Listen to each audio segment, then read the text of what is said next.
Hello there and welcome to another one of these things where I waffle and you ask questions. I'm going to dive straight in and answer a question by CJ Haldeman of USA. A long-time fan of yours here. I was wondering, does playing with the new lineup feel like the Wildhearts to you? I know it must be a bit different, but perhaps that difference is more personally gratifying to you at this point of your career. Yes, well, it does feel like the Wildhearts, from point of fact that it's the same crowd. It's the same community. The Wildhearts has always been, as I've said a few times before, it's always been about the music and the community to me. Sometimes there's been so much turmoil within the band, it hasn't felt like the Wildhearts because everyone's not working for that common goal. This time everyone is working for the common goal. We're all music fanatics in as much as we're in this for the music, and that hasn't always been the case in the past. I'm not throwing anyone under the bus or anything like that. It's just this is a bunch of musicians playing music for the audience and no other reason. There's no ulterior interests. So it really does feel like the Wildhearts because of you. It always feels like, to me, it feels like the Wildhearts because of you. It feels like the Wildhearts when I'm doing the Wildhearts, and when I'm doing the solo stuff, it doesn't, if that makes any sense whatsoever. To me personally, writing, it doesn't make any difference, the solo stuff to the Wildhearts, but the reception, it's a big difference. So yeah, it does feel an awful lot like the Wildhearts, and it's going to feel more like that as we go, because like I said, there's an extra element of gratitude, being as we've been doing this for a long time and people are still coming to the gigs and they're still singing the songs. After this many years, it really does, feel more special. Again, just the gratitude, that's the big difference. Thank you very much, C.J. Haldeman. This is from Adam. Can you talk about your first bands? Oh, Jesus Christ. Were you in the Architects with Berry Burgess? Right, this is an interesting one. Berry Burgess, or Beresford Burgess, as he was known, was the singer in a band called the Architects. Now, I'd seen the Architects play live, and I just loved them. They were like a cross between the Commitments and Prince and the Clash or something. There were so many different elements. They had the Clash bass player, they had a Rolling Stones guy playing guitar. Berry was just like a cross between Springsteen and Prince. They had a couple of gorgeous girls singing with them. Just really interesting bunch of people. And again, talked me way into the group, and I wasn't a very good guitar player at the time, but they still let me in. Had a fantastic time. But the main point of that was before they were called the Architects, they were called Wildheart. And when I left the band and I was going to form this band, the Wildheart, in 87 or something, 86 maybe, I said, can I use that name? And he was like, well, I'm not gonna use it. But it was an interesting group.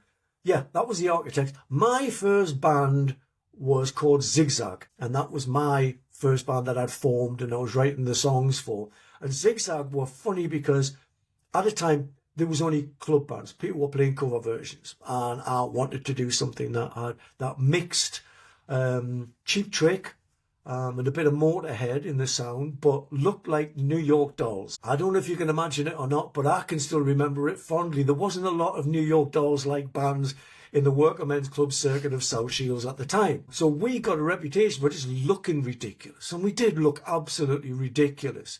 And it's the only time I've ever wore lipstick, but it was black lipstick. And I just wanted to look like the ugliest motherfucker that had ever played guitar. And I think I got close, but people were just talking about the fact that we looked so outrageous. Not so much of the songs, just the fact that the band looked like. So again, that's where my obsession with Pyro started. And when we started using Pyro, and this was before the days where people had to have a Pyro license. I remember there was this one guy, forgetting his name, but he was a Pyro guy and he had 2 fingers missing.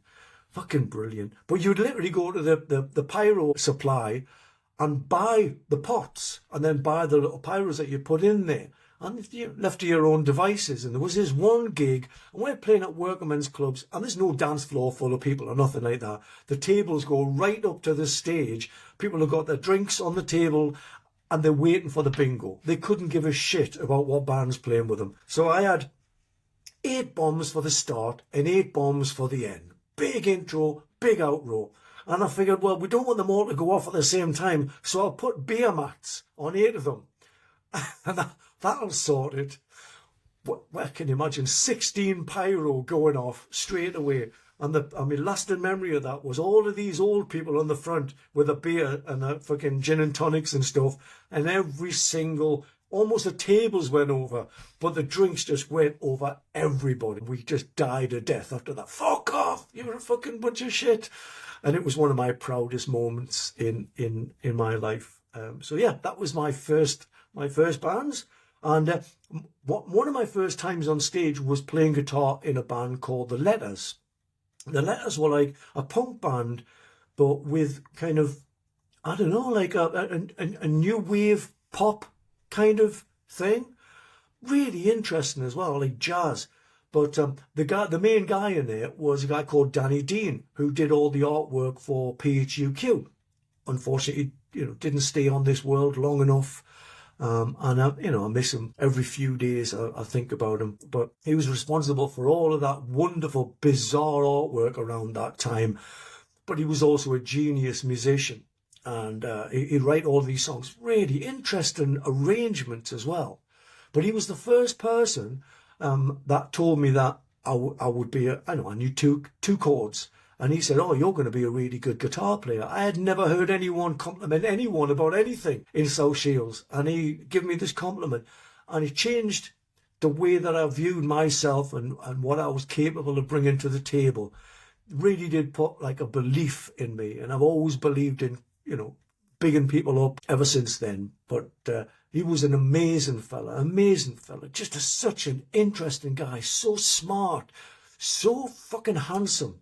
He had everything going for him, and still wasn't enough, and he didn't last. So that was one of my first forays into music, and I learned a lot in those formative years, an awful lot. Dave Webb asks, are you aware of how fondly you seem to think of your time in New York? Would you consider it one of your happier periods in life?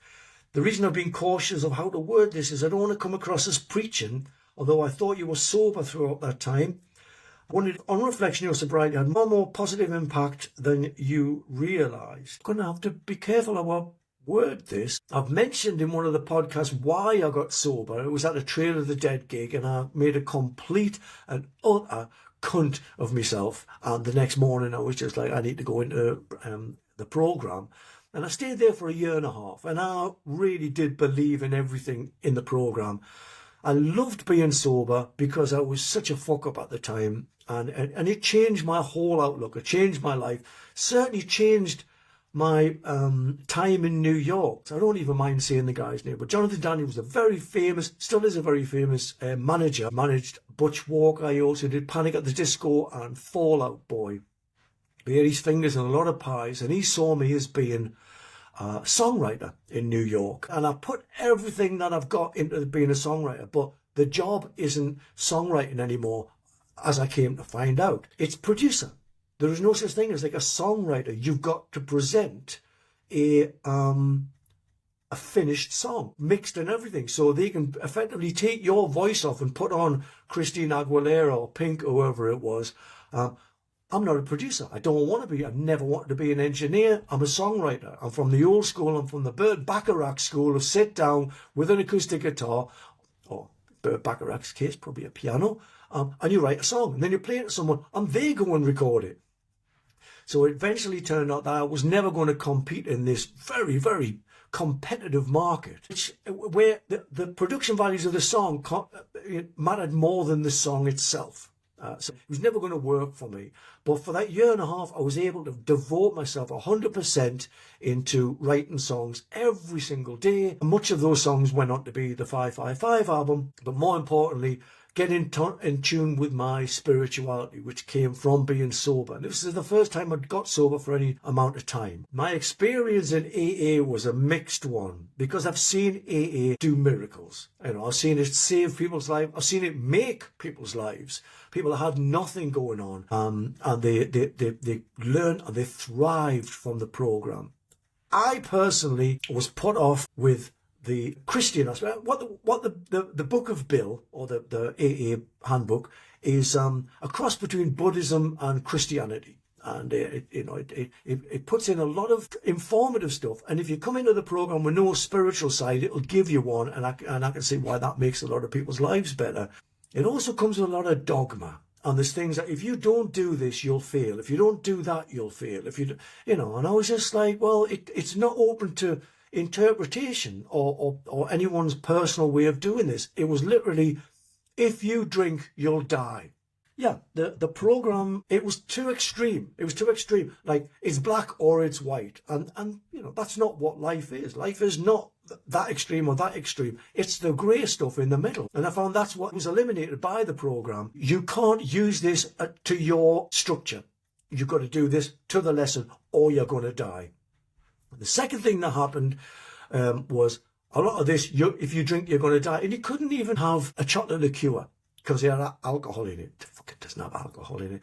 But now sobriety means they've legalized cannabis, so you can have cannabis. But there's stuff done. They're doing research on mushrooms, so you can have mushrooms. I'm like, that's not fucking sober, unless you consider that sober. In which case, you're using a program to your benefit, and that's what I always wanted to do in the first place. But my sponsor was so hardcore that he would have this whole thing of like, you can't be the one that goes out there and makes it work. You'll go out there and you'll die, the end. This guy been sober for like 13 years. And again, it's intimidating. Now you get coins every year.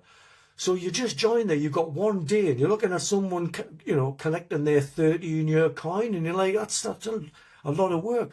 I don't think they should advertise how long you've been doing it. As far as I'm concerned, you've been sober for 24 hours. There's exactly the same amount of sobriety as anyone else in the program, one day. And they infuse into this thing now, take it day by day. Apart from if you're doing 13 years, and it will give you a fucking coin to show how brilliant you are. But the point I'm making is my sobriety nutcase sponsor went out. He fell off the wagon and he ended up, after 2 or 3 days, in a hotel room surrounded by hookers and cocaine. He was divorced. He lost his house. He lost his job. And I was just like, that's not me. I've never been in a hotel room full of hookers and cocaine in my life. I swear that I haven't. It's like, he's not just sober. He's a cunt when he drinks and does cocaine. That's a big difference. You can't blame the alcohol for that. That's it. Alcohol doesn't do that to everyone. And now I've got to the point where I'm sober, but I like a glass of wine. If I go to a bar and I see my favourite whiskey, or I see a whiskey I've never tried, I'm going to have a fucking whiskey. And that's my responsibility to keep within those parameters. It's my rules. I don't want to be drunk. I definitely don't want another hangover for the rest of my life. But I do. My favourite thing is steak and wine, and I demand steak and wine. And people are kind of like, well, you're going to, fuck up in this way and that way. And I'm like, no, that's just not how it's going to work. What I don't want is to be given restrictions and to be defined by society's terminology. Then society terms you either sober or alcoholic, and I'm like, well, again, they're the extremes. I don't want to live in the extremes anywhere. I want to be in the middle and make things work for myself. So that's the only reason why the AA program and sobriety didn't work for me. But I do believe that it works for other people and it could work for you. We're all different. We all need to find our own way. We're like fingerprints. So yeah, I loved New York. I absolutely love New York. And I am aware of how fond I am of it. And the funny thing is, I would have still been living in New York, but we were living in this controlled rent. The great thing about New York is you have controlled rent. Whatever the rent was in the 60s, it's still the same now. Apart from this one place, it was in a place called Stuytown, and there was these houses that were made for World War II veterans. And of course, the World War II veterans weren't living forever, so there was apartments being made available. When these apartments were made available, they changed the laws. Now, it wasn't legal to change the laws, so they were putting the rent up, and the rent would go up and up and up. And we just couldn't afford it. We had to leave and go back to England. I'll tell you why that was a good idea in a second. But as soon as we left, they realised that these people were just trying to rip people off, and everyone got a rebate. Everyone got like thousands in a rebate. I think that's typical of us. But in New York, if your kid's born in New York, it's an American citizen, which I thought was great. But you have to pay for the birth and the labour. And if you go into a difficult labour, it's going to cost, well, it bankrupts a lot of people, but it's going to cost you a lot of money. And we figured, well, we don't know. It was my partner's first baby, so we didn't know how fast or otherwise it was going to come out. And it took fucking ages. It was about 13 hours in fucking labour. It would have cost us probably tens of thousands, maybe even more. So thank God we got out in New York, and it was a good thing. Again, that's why I always say that whatever shit's going on in your life, however extreme and terrible, it's probably the catalyst to something good happening. You've got to look at things, at least I do, in that way. Thank you for that, Dave. And this is from George Connor. At age 48, I've joined a band of other middle-aged teachers. Do you have any advice on building a name locally? Well, George, yes, I do. And it's the same advice as I offer anyone of any age. It's all down to graft. Are you prepared to put the work in? Because you will get the benefits and the dividends due to the work that you put in. Now, I don't just mean work as in, learning to shred or whatever. Work as in writing good songs. I don't believe that anyone who writes a song knows that that's not a good song. They just say, well, it's just a song, we'll put it in. No, don't allow anything unless it matches the standards of why you like the Beatles. Well, that's impossible, Ginger. We're not all songwriters. Yes, you are. It's not as hard as you think. All you got to do is find your favourite songs ever and rip them off. That sounds like cheap advice, but trust me, if you rip a song off, by the time it gets on stage, you're going to sound so unlike the original that if anyone does accuse you of ripping something off, it'll be another song that ripped the original off. I get accused of writing songs that sound like Tears for Fears and Genesis. I honestly don't know Tears for Fears and Genesis. All I can assume is that they've got the same taste as me and they ripped the same songs off. Feel free to rip things off. The only rule is that your songs are good. Derivative is fine, as long as it's classic. So put the work in with your songs first of all, and then second, take those songs, learn to play them well. I mean, that doesn't all happen in a rehearsal place. It happens playing lots of gigs. So get in the back of the van and play lots and lots of gigs. A lot of this advice is in the song How I Survived the Punk Wars off the Hey Hello album, I believe it is. Get in the back of the van, graft. Play 2 gigs a night if you can, but work and work and work. And the third point is appreciate every single fan that you make. Because if you make a fan from the strength of your songs and the amount of work that you put in, that's a fan for life. No, they're not one of these fair weather fans. That's not only a fan for life who will buy your merchandise and keep the van in fuel. They'll tell other people. And they'll tell people who are music fans. And 2 music fans can get your word out way longer, harder, and, more effectively than TikTok. You might get a lot of fair weather friends with TikTok, but who knows the long-term effect? And I know, we've just been talking about this morning, me and Phil. Everything that you get from the hard work that you put in, you keep. The business isn't going to take it away. Trends aren't going to take it away. And the death of TikTok's not going to fucking take it away, because last week it was YouTube. People were making it big on YouTube.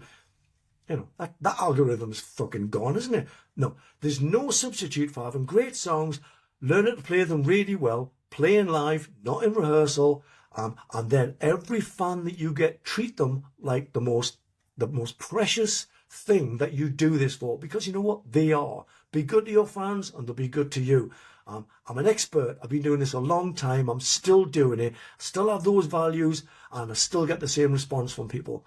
So yeah, do it properly. Don't just fucking do it because it's fun. It is fun, but if you do it properly and you're making friends along the way, making fans along the way, it's magic. It's a magic carpet to everything you want to learn as a musician. And you put your age down there, 48, it doesn't matter. I'm doing really well and I'm at least 48.